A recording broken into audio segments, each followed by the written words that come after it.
नमस्कार। इंजीनियरिंग विषयों में रुचि बनाने और विषय समझ को मजबूत बनाने के लिए श्रीदेवी क्लासेज यूट्यूब चैनल पर हमारे विषय इलेक्ट्रिक पावर सिस्टम में एक नई वीडियो में बात करते हैं सर्किट ब्रेकर की कैपेसिटर स्विचिंग, करंट चॉपिंग और रेजिस्टेंस स्विचिंग क्या है। तो शुरू करते हैं आज की वीडियो। पावर सिस्टम में एयर ब्लास्ट सर्किट ब्रेकर और वैक्यूम सर्किट ब्रेकर के साथ करंट इंटरप्शन पे एक समस्या पैदा होती है जिसे हम करंट चॉपिंग कहते हैं, जिसमें हमारे सर्किट का करंट नेचुरल जीरो आने से पहले ही ब्रेक या इंटरप्ट कर दिया जाता है। ऐसी समस्याएं एक नो लोड के ट्रांसफार्मर के करंट को इंटरप्ट करते हुए या किसी पावर सिस्टम में ओवर वोल्टेज की कंडीशंस पे जो शंट रिएक्टर लगे होते हैं उनके इंडक्टिव करंट को ब्रेक करते समय अधिक आती है। और वैक्यूम सर्किट ब्रेकर और air blast type circuit breaker में ये समस्याएं करंट चॉपिंग की ज्यादा है और जिससे कुछ हमारे पावर सिस्टम में सर्किट ब्रेकर पे एडवर्स इफेक्ट्स आते हैं, उन्हें समझते हैं। पर उससे पहले एक और बात समझते हैं कि आमतौर पे हमारे सर्किट ब्रेकर में जो आर्क का एक्सटिंक्शन होता है या करंट का इंटरप्शन होता है वो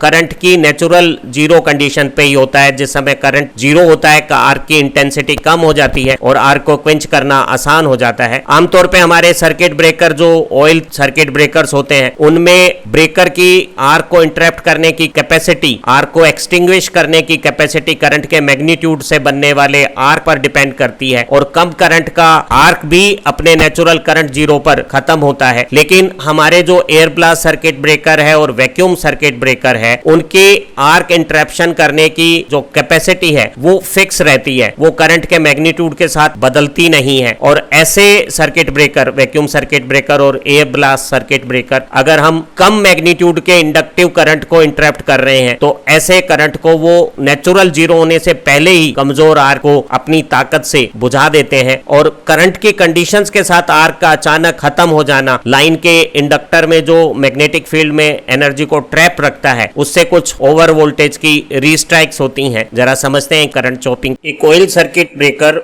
पावर सिस्टम एक फॉल्ट को क्लियर कर रहा है और फॉल्टी कंडीशन पे सर्किट का करंट सर्किट की वोल्टेज से 90 डिग्री के आसपास एंगल पे लैग कर रहा है। वोल्टेज का पीक टाइम में पहले आया है और करंट का पीक टाइम में बाद में आ रहा है। अभी सर्किट ब्रेकर के कॉन्टेक्ट क्लोज्ड हैं तो ये सारी जो सिस्टम वोल्टेज है वो फॉल्ट या लोड के पॉइंट्स पर है और ब्रेकर के अक्रॉस कोई वोल्टेज नहीं है। इस टाइम इंस्टेंट पे ब्रेकर ने अपने कॉन्टेक्ट सेपरेट करने शुरू किए हैं और ठीक उसी समय जो फॉल्ट का करंट है वो ब्रेकर के ओपन होते हुए कांटेक्ट के बीच में आर्क बनाता हुआ प्लाज्मा में आयन और इलेक्ट्रॉन्स के रूप में फ्लो करने लग गया है और ब्रेकर के दोनों ओपन कांटेक्ट के बीच में आर्क वोल्टेज आने लगती है। साइनोसॉइडल फॉल्ट करंट जब अपना आधा साइकिल बदलकर दूसरी डायरेक्शन में फ्लो होने लगता है तो हमारा जो आर्क है वो प्योर रेजिस्टिव सर्किट एलिमेंट जैसा बिहेव करता है और आर्क की वोल्टेज भी अपना फेज करंट के साथ बदल लेती है। एक और खूबसूरत बात है आर्क वोल्टेज और आर्क करंट में, करंट ज्यादा होने के बावजूद भी आर्क की वोल्टेज ज्यादा नहीं रहती क्योंकि ज्यादा करंट से दोनों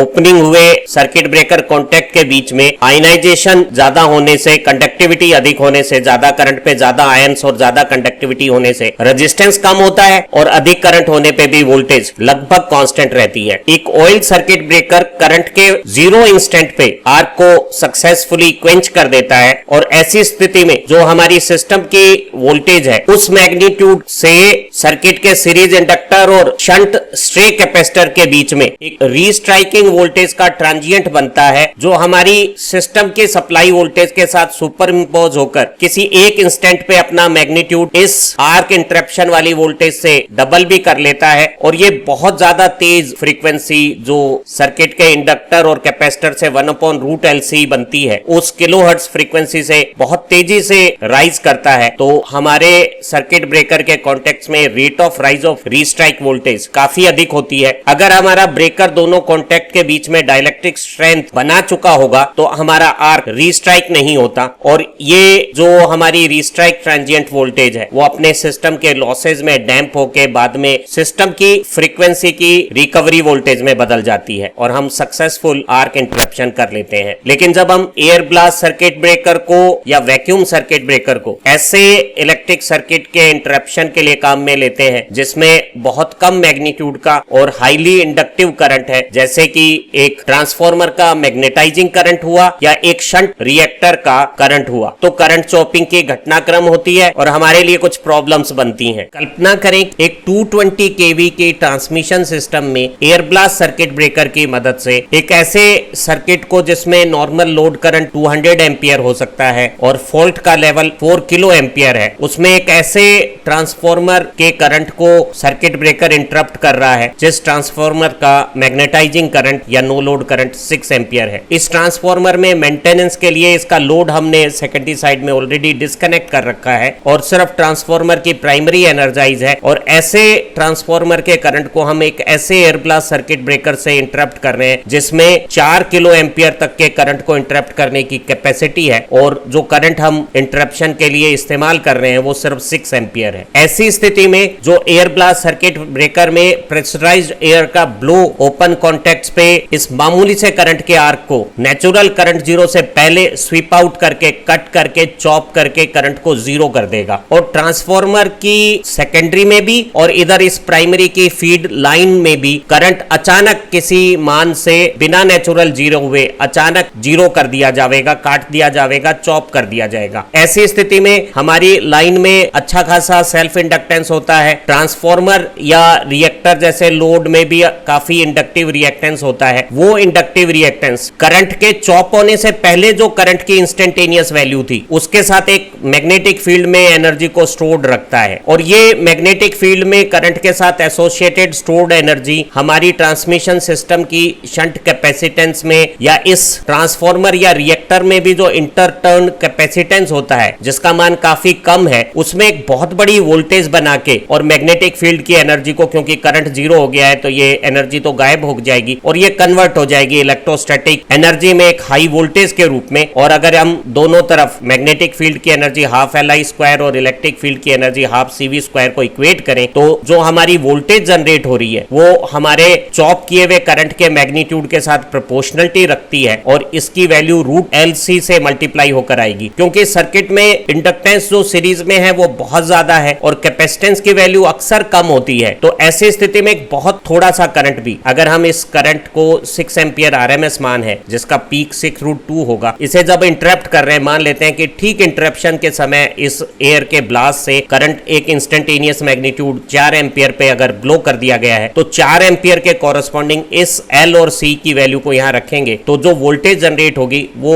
1000 किलो वोल्ट है। एक 220 किलो वोल्ट के सिस्टम पे ये वोल्टेज दुगनी से कई गुना ज्यादा है। ऐसी स्थिति में ब्रेकर के कॉन्टेक्ट्स में भी आर्क रीस्ट्राइक होगा और हमारे जो सिस्टम के दूसरे कंपोनेंट्स हैं, ट्रांसफार्मर की इंटरटर्न वाइंडिंग के बीच का इंसुलेशन है, वो डेफिनेटली डैमेज हो जाएगा अगर इस तरह की हायर वोल्टेज कंडीशंस को कोई शंट में लगा हुआ लाइटनिंग अरेस्टर प्रोटेक्शंस के लिए एक्ट ना करे। तो हम देख रहे हैं कि एक इंडक्टिव सर्किट में कम वैल्यू के करंट का नेचुरल जीरो होने से पहले ही अचानक चॉप किया जाना एक बहुत ज्यादा प्रोस्पेक्टिव वोल्टेज जनरेट करता है जो हमारी सिस्टम की नेचुरल वोल्टेज से काफी ज्यादा है। एक oil circuit breaker fault current को नेचुरल जीरो कंडीशन पे जब इंटरप्ट करता है, क्वेंच करता है, तो सर्किट के सीरीज एलिमेंट में कोई ट्रैप्ड एनर्जी नहीं है और ऐसी स्थिति में कोई प्रोस्पेक्टिव हाई वोल्टेज की जनरेशन नहीं होती। हमारी जो सिस्टम में इंस्टेंटेनियस वोल्टेज है वो L और C के पेयर में एक रीस्ट्राइक वोल्टेज जरूर बनाती है, लेकिन इसी स्थिति में अगर कोई air blast circuit breaker current को नेचुरल जीरो होने से पहले ही अपने आर्क क्वेंचिंग मीडिया की ग्लो से क्वेंच कर देता है तो करंट अचानक जीरो हो जाता है और आर्क क्वेंच हो जाता है। ऐसी स्थिति में इंडक्टर के अंदर जो करंट के कारण ट्रैप्ड एनर्जी थी वो शंट कैपेसिटर और सर्किट ब्रेकर के ओपन कॉन्टेक्ट में एक इलेक्ट्रोस्टैटिक एनर्जी की वोल्टेज बनाती है, और ये वोल्टेज सिस्टम की वोल्टेज से बहुत ज्यादा होने पर वो तेजी से जब बढ़ती है अपने सिस्टम के LC कंपोनेंट की ट्रांजिएंट फ्रीक्वेंसी के अनुसार, तो जैसे ही वो ब्रेकर की विथस्टैंड कैपेसिटी से ज्यादा होगी वो ब्रेकर के गैप गैप में दोबारा आर्क को रीस्ट्राइक कर देगी और ऐसी स्थिति में हमारा जो सर्किट का फॉल्ट करंट है, जो एक बार रोक दिया गया था, चॉप कर दिया गया था, वो दोबारा यहां चालू हो जाएगा और हमारे सर्किट ब्रेकर के कॉन्टैक्ट्स के बीच में एक बार ये प्रोस्पेक्टिव वोल्टेज जो बढ़ रही थी वो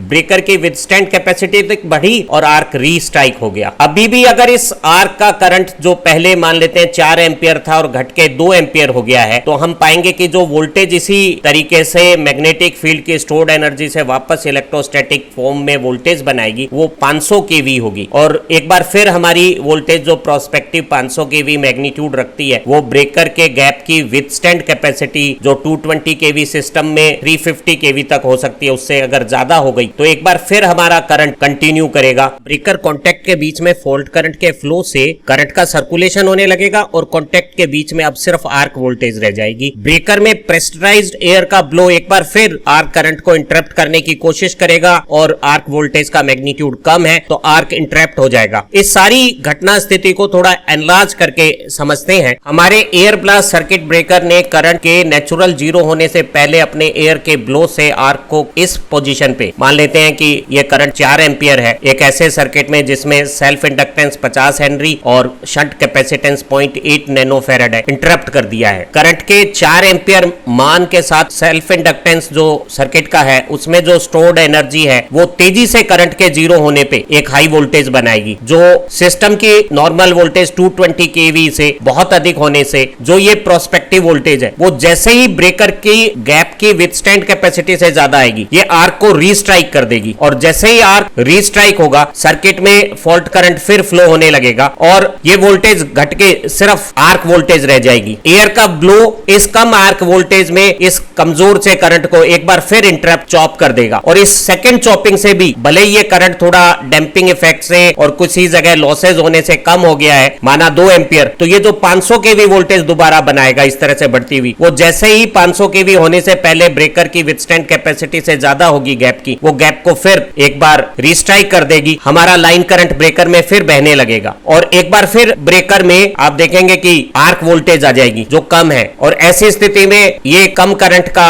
फ्लो मेंटेन नहीं रहेगा और वो अब्रप्टली जीरो हो जाएगा, एक बार फिर चॉप हो जाएगा, एक बार फिर रीस्ट्राइक वोल्टेज जनरेट होगी, लेकिन ये ब्रेकर की गैप की विथस्टैंड कैपेसिटी से कम होने के कारण आर्क को दोबारा एस्टेब्लिश नहीं कर पाएगी और हमारा जो आर्क है वो क्विंच हो जाएगा। लेकिन ऐसी स्थिति में हमारी आर्क क्विंचिंग नेचुरल जीरो पे न होके किसी दूसरे करंट पे हुई है और उस करंट की स्थिति में ब्रेकर के अंदर कुछ आर्क वोल्टेज थी, तो हमारी जो सिस्टम की उस समय जो रिकवरी वोल्टेज है और ये वोल्टेज है, उन दोनों का जो डिफरेंस है वो एक double peak to peak magnitude की रीस्ट्राइक ट्रांजिएंट बनाएगा, तो हमारे रीस्ट्राइक ट्रांजिएंट वोल्टेज का मैग्नीट्यूड भी थोड़ा ज्यादा हो जाएगा। एक इंडक्टिव सर्किट में करंट का नेचुरल जीरो से पहले बार बार इंटरप्ट होने से प्रोस्पेक्टिव वोल्टेज के ट्रांजिएंट से ब्रेकर के अंदर हीट जनरेशन और मैकेनिकल फोर्सेस डेवलप होती है और ऐसी ओवर वोल्टेज ब्रेकर के पैरेलल में लगे हुए इलेक्ट्रिक सिस्टम के दूसरे कंपोनेंट को भी ओवर वोल्टेज से इंसुलेशन डैमेज कर सकती है। इसलिए हमें करंट चॉपिंग की ऐसी समस्याओं से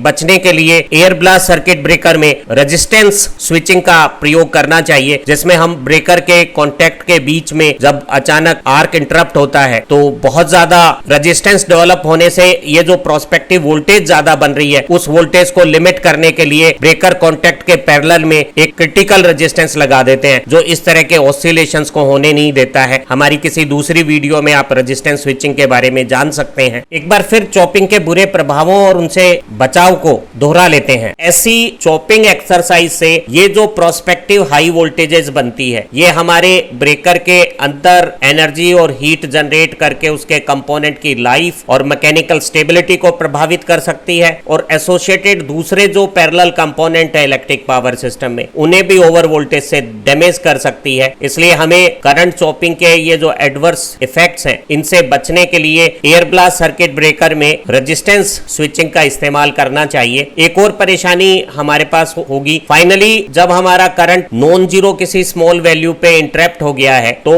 रीस्ट्राइक वोल्टेज का मैग्नीट्यूड नेचुरल करंट जीरो से जो बनता है उससे ज्यादा बनेगा, और ये जो ट्रांजिएंट रीस्ट्राइक वोल्टेज बनी है ये भी नॉर्मल केस से ज्यादा होने पे हमारे ब्रेकर के कांटेक्ट पे प्रॉब्लम्स कर सकती है। आज की इस छोटी सी वीडियो में सर्किट ब्रेकर की विषय में परीक्षाओं में आने वाले जो महत्वपूर्ण प्रश्न हैं कैपेसिटर स्विचिंग के, करंट चॉपिंग के और रेजिस्टेंस स्विचिंग के, वो निश्चित रूप से आपको समझ आ गए होंगे। हमारी जो दूसरी वीडियो है उससे आपकी विषय समझ और मजबूत होगी और परीक्षाओं में भी अच्छे अंक पाने में आपको सफलता मिलेगी। आप तरक्की करें, अच्छा पढ़ें। Have nice time, happy learning. Video देखने के लिए बहुत बहुत धन्यवाद।